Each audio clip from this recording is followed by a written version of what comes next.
Sejam bem-vindos ao canal Meu Quadrado, o nosso canal de história do Brasil e do mundo.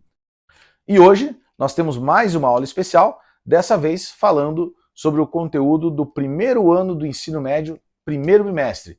Mais uma aula de revisão, dessa vez primeiro ano do ensino médio, primeiro bimestre, ok? Vamos lá? Bom, nós começamos o ano falando sobre os períodos históricos, sobre a importância de se estudar história e também falamos sobre a pré-história. E a pré-história ela é dividida em eras, né, em períodos. Cada período sendo chamado por um nome específico. Então olha só, nós temos aqui, isso aqui segundo a teoria evolucionista, deixando muito claro. Essa aqui é a cosmovisão evolucionista. Cosmovisão criacionista é uma outra coisa, ok? Então vamos lá. Segundo a cosmovisão evolucionista, nós tivemos os primeiros seres humanos por volta de 4 milhões de anos atrás, mais ou menos.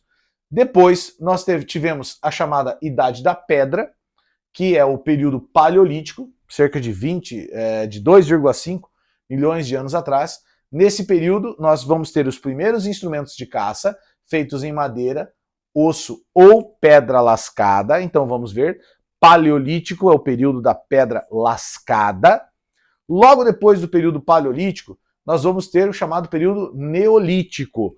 No período neolítico nós vamos ter a chamada Revolução Neolítica, ou seja, o surgimento da agricultura e da domesticação de animais.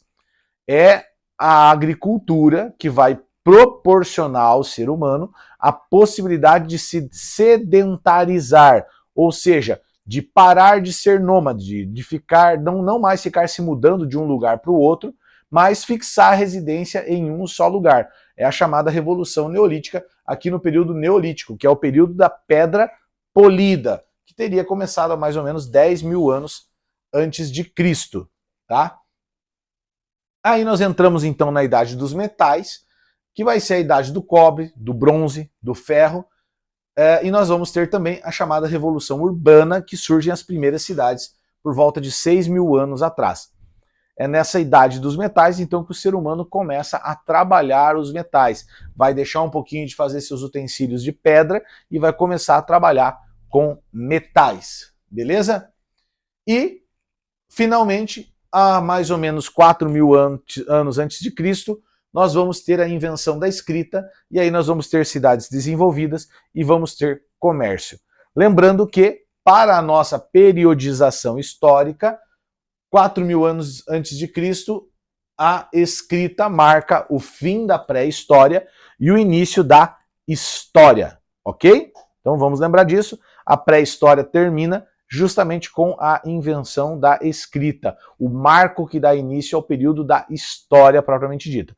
Claro que isso gera muita discussão, porque afinal de contas, mas antes da escrita, então os seres que viveram antes da escrita não tinham história? Claro que eles tinham história, mas isso aqui é meramente uma convenção que foi feita, e aí pré-história e história, e assim a gente segue o nosso barquinho, certo?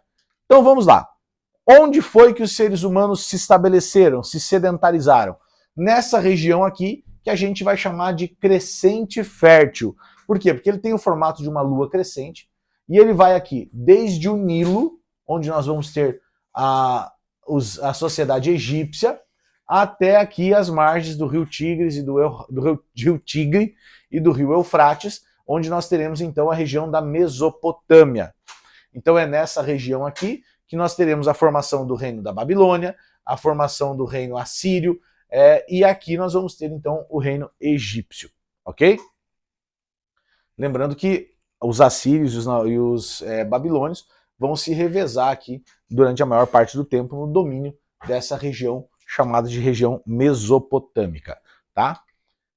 Então, na Mesopotâmia, nós vamos ter o primeiro Império Babilônico, e esse primeiro Império Babilônico vai ter como um governante muito famoso um cara chamado Hammurabi. E vai ser encontrado, ou seja, já foi encontrado, uma pedra onde está lá gravado o famoso Código de Hammurabi. Lembra do Código de Hammurabi? Olho por olho, dente por dente? Então, o Código de Hammurabi nada mais é do que um conjunto de leis que traziam um resumo das tradições legais existentes naquela região há várias gerações.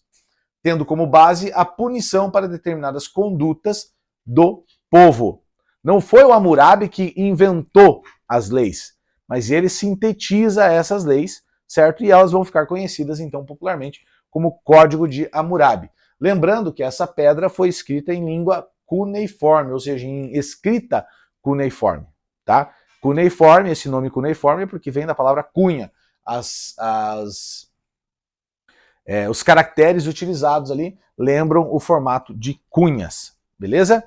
Vamos em frente então, chegamos enfim ao Egito, e o Egito vai se formar às margens do Nilo. Lembrando que nós vamos ter a parte alta do Nilo e a parte baixa do Nilo. A parte alta é essa parte aqui de baixo, e a parte baixa do Nilo é essa parte aqui de cima. Por quê? Porque o Nilo nasce aqui, nessa região. Logicamente, se ele nasce aqui, essa é a região mais alta, a altitude maior. Então, por isso, é o Alto Egito. E ele vai descendo, então, até chegar no Mar Mediterrâneo, onde aqui nós temos o chamado Delta do Nilo, né, onde o rio vai desaguar e aqui ele se divide, formando um delta aqui. Uma região extremamente fértil, toda a margem do Nilo, devido às cheias do Nilo, o Nilo enchia, criava ali um terreno extremamente propício para a agricultura, porque as águas do Nilo traziam consigo terra fértil daqui de cima. Então ali os egípcios vão se criar ali, vão se desenvolver, vão desenvolver a sua sociedade às margens do rio Nilo, ok? O Egito se formou com base em um regime de servidão, tá? Uma servidão coletiva, onde todos trabalhavam em terras pertencentes ao faraó. As cheias, como nós já falamos, fertilizavam as margens do Nilo. O Egito tinha uma religião politeísta, exceto no período do faraó Akhenaton, quando somente o deus Aton deveria ser adorado. E aqui é uma coisa importante. O Egito não se torna monoteísta nessa época. Não é que eles acreditassem em um único deus, mas sim há uma monolatria, onde apesar de eles acreditarem na existência de vários deuses, somente um deus seria adorado, que é o deus Aton. Legal?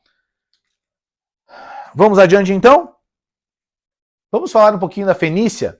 Olha só, a Fenícia ficava nessa região aqui, né? Aqui ó, nós temos o Mar Mediterrâneo, aqui embaixo nós temos o Egito, e aí nós temos as cidades de Biblos, Sidom, Tiro, que é a região da Fenícia, certo?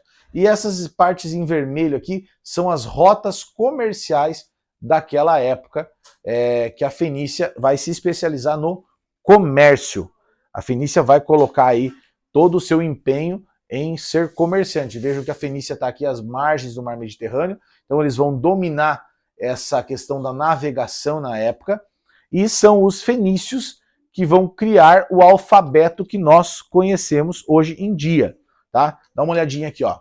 Olha só, aqui está o alfabeto egípcio, e esse alfabeto egípcio é o que vai dar origem ao que nós temos hoje. Dá uma olhadinha aqui, ó. Vamos pegar como exemplo o A, né? Ó que o A fenício, como é que ele era? Ele era meio deitadinho.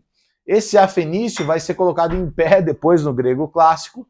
Depois no grego atual ele vai mudar um pouquinho seu formato até chegar no A latino, tá? Olha a letra E aqui, ó, como ela era meio estranha, depois mas você consegue ver a evolução das letras do alfabeto fenício até o nosso alfabeto latino, que é o que a gente usa até hoje em dia. Para que esse alfabeto era utilizado?